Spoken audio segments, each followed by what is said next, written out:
des espoirs pour les... Des images toujours aussi impressionnantes pour les nombreux néophytes venus assister ce dimanche au tremplin des Barrues à Gérardmer à une étape du SAMC Summer Tour, la Coupe de France estivale donc de saut spécial et combiné nordique, avec des membres des équipes de France, dont le Luxembourgeois Tom Rochat, 22 ans, qui a connu l'hiver dernier ses premières expériences en Coupe du Monde. Victorieux 4 jours plus tôt en Isère, le local a pris à domicile la 7e place.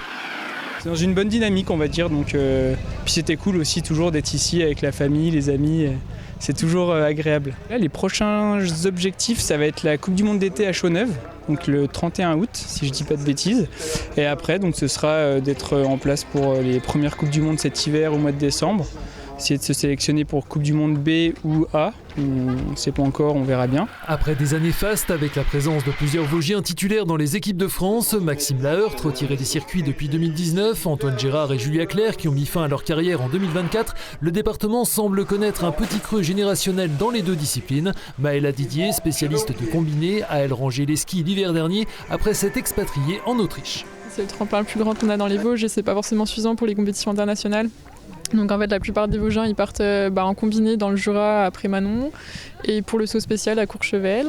Donc voilà, en fait dès qu'on atteint un certain niveau ils sont obligés de partir dans les centres nationaux d'entraînement et rester dans les Vosges c'est plus possible en fait pour les compétitions internationales.